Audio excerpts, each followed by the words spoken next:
Vindo a essa aula onde a gente vai falar sobre o storytelling e a neurociência. Por quê? Na aula passada a gente viu ali a historinha lá do quadradinho e do triângulozinho e achamos legal. Mas por que que isso acontece, gente? Por que que acontece isso? Hoje a gente já consegue entender.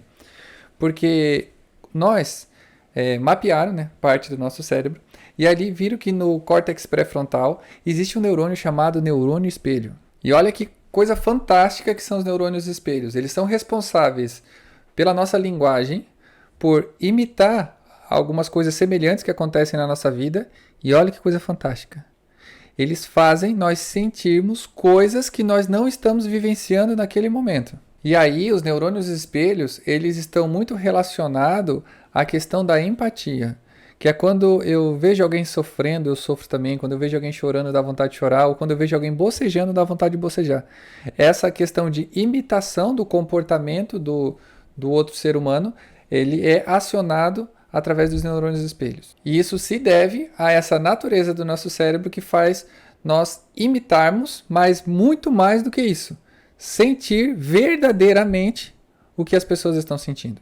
Então, as coisas não estão acontecendo com a gente, mas é como se estivesse. O sentimento, ele é real. Nós realmente sentimos. E aí a gente tem que trazer um pouco para a ficção, porque a ficção é maravilhosa.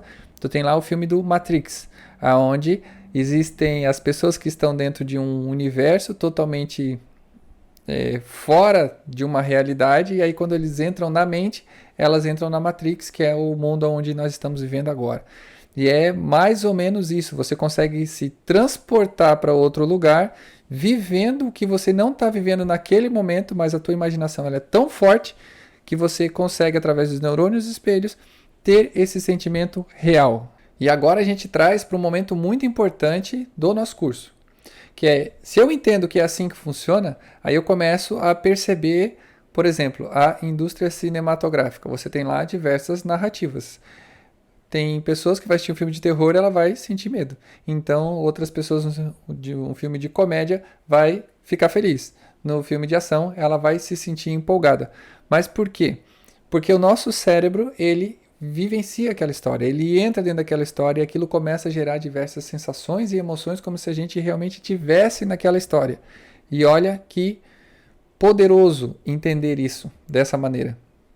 Quando você conta a sua história nas redes sociais, você está contando uma história. Por que tem gente que engaja tanto e tem gente que não engaja? Por quê? Porque as pessoas que sabem fazer esse engajamento, elas contam uma história de uma tal maneira que aquela pessoa que quer ser daquele jeito, ela vive na vida daquela pessoa.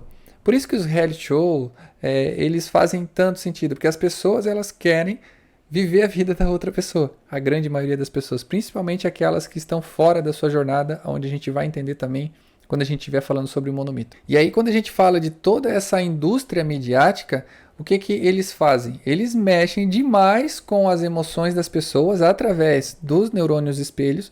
Para quê? Que gerar uma mensagem e que essa mensagem fique gerando memória e significado na mente das pessoas. Então, quando você começa a entender a importância disso e saber como isso é poderoso, você vai começar a fazer o quê? Trabalhar emoções.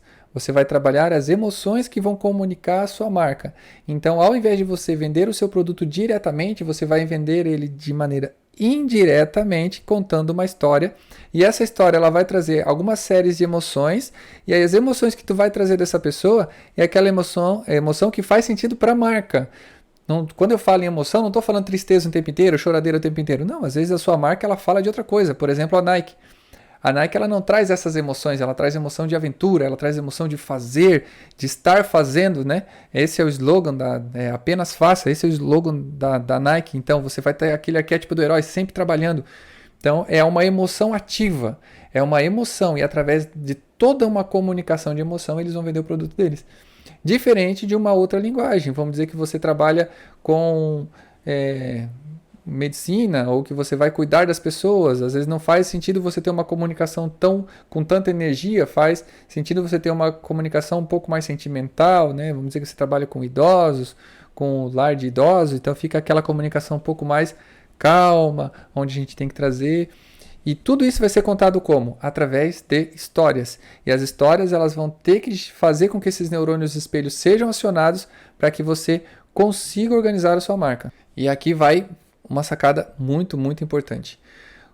Geralmente aquelas coisas que a gente tem uma memória mais forte na nossa vida são aquelas que são as primeiras. Vou dar um exemplo, né? O seu casamento. Então, o primeiro passo lá da sua vida matrimonial, ou a primeira palavra do seu filho, a primeira vez que ele caminhou, a primeira vez que você foi na escola, a primeira vez que você foi no emprego novo, a primeira vez que você viu o seu cônjuge. Então, por que as primeiras vezes marcam?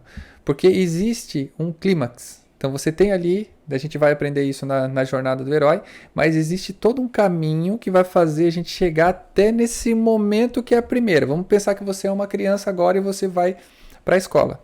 E aí chega seus pais e fala assim, ó, amanhã você começa na aula e vai ser uma escola nova e você vai acontecer isso, vai acontecer aquilo, e daí você começa já a pensar um monte de coisa. Coisa ruim, coisa boa. E aquilo vai te gerando uma ansiedade. E aí você fica esperando aquele momento. Daí quando aquele momento chega, pum, é marcante. Por quê? Porque ele teve um clímax, ele teve uma preparação para aquele momento. E quando você entende isso, que a mente funciona dessa maneira, você vai fazer o quê? Você vai começar a causar clímax na sua audiência. Você vai preparar ela para um momento que você acha interessante para poder vender a sua história e, quem sabe, fazer uma oferta. E quando a gente trabalha o storytelling, seja ele em qualquer momento, seja eu fazendo um vídeo, fazendo um livro, ou fazendo um post na rede social, ou fazendo um filme, uma grande produção, o que eu estou fazendo?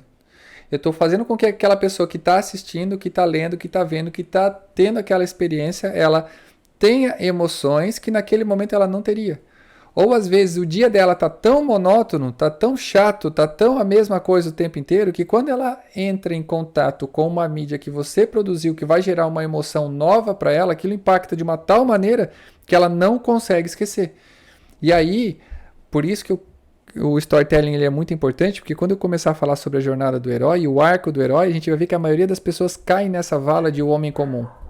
E aí a vida do homem comum, como ela é uma vida muito monótona, você entender como que funciona esse passo a passo de casa, escola, faculdade, trabalho, e aí você vê esse passo a passo, aí você consegue entender que a sua comunicação ela pode ser o momento mais emocionante da vida daquela pessoa, ou do dia daquela pessoa, melhor dizendo, né? E aí você consegue entrar exatamente na sua mensagem. Consegue entregar a sua mensagem através de um pacote chamado storytelling. E o melhor de tudo isso é que você pode causar essa sensação, esse sentimento extraordinário na pessoa e ela tendo num lugar seguro. Vou dar um exemplo. Você pode pegar, fazer toda uma comunicação, um vídeo onde tem ali uma perseguição de carro, um tiroteio, alguma coisa muito emocionante, e a pessoa ela vai estar olhando, vai estar vendo, vai estar sentindo tudo aquilo, mas ela está segura. Ela está lá na casa dela, no celular dela, assistindo aquele vídeo que você fez. Então, ela vai ter a emoção e ela vai ter a segurança. Então, quando você começa a entender esses poderes do storytelling, você começa a se comunicar de uma maneira muito diferente. E é exatamente por isso que as histórias são tão poderosas, porque elas mexem com a nossa emoção, elas mexem com a nossa memória, e vocês vão ver nas aulas futuras que eles também mexem até com a nossa cognição. Porque se a história ela é feita através das coisas que eu sinto e das coisas que eu tenho como memória, então eu não faz mais sentido do que isso eu pegar e o quê? Mostrar isso através de um comportamento. Então os meus comportamentos é a soma de toda a minha memória e de todos os sentimentos que eu tenho. Tem até um livro que é muito famoso, que é O Segredo da Mente Milionária, que ele tem uma sequência para poder fazer a mente milionária, que é pensamentos, ambiente, né? Você vai ter o ambiente e vai gerar os seus pensamentos. Então, o ambiente, a cultura que você vai estar, ela vai gerar os seus tipos de pensamentos que vocês vai ter. Aqueles pensamentos lá que foi gerado por aquele ambiente, vai gerar o quê? Sentimentos. Aqueles sentimentos vão gerar as suas atitudes, então ali vai sair da parte da mente para ir para a parte cognitiva, as suas ações, e aí aquilo vai ser os resultados da sua vida. Então ele, ali naquele contexto, ele fala a respeito de uma vida próspera, né, de uma vida de sucesso, que quando você tem um ambiente favorável ao seu desenvolvimento, você vai ter pensamentos favoráveis ao seu desenvolvimento, sentimentos favoráveis ao seu desenvolvimento, suas atitudes e seus resultados serão favoráveis ao seu desenvolvimento. Da mesma coisa acontece quando você acaba tendo isso de uma maneira prejudicial. E tudo isso é o quê? Histórias. Tudo isso é histórias. Por isso que o storytelling é tão poderoso. Com base em tudo isso que você ouviu aqui nessa aula, eu quero que você escreva aqui embaixo uma história, tá, que foi contada para você e que realmente marcou a sua vida, que ela realmente mudou. Quando você ouviu aquela história, você falou assim, caramba, cara, eu pensava desse jeito e agora minha vida mudou. Tô pensando diferente. Então escreva aqui embaixo. Porque a gente não sabe exatamente da onde que surgiu essa capacidade humana de ter essa capacidade de gerar empatia e fazer com que as histórias sejam tão reais. Mas a gente tem certeza que foi através dela que a gente conseguiu evoluir demais, porque a gente consegue ter uma sequência de aprendizagem. E se isso não tivesse existido, certamente nós não estaríamos aqui, né? E se estivéssemos também, ninguém ia saber contar essa história, porque também ninguém ia ouvir essa história, então ia ser uma história bem chata. Então, nesse momento, escreve aqui embaixo aquela história que marcou, aquela história que realmente marcou a sua vida e que, a partir daquela, virou a chave. Seja lá uma história infantil que você ouviu quando criança e que realmente foi uma mensagem que você traz até agora, às vezes é uma mensagem bíblica, às vezes é uma mensagem de um amigo, ou seja agora na fase adulta ou na fase da adolescência, mas eu quero que você escreva aqui embaixo. Te vejo na próxima aula. Valeu!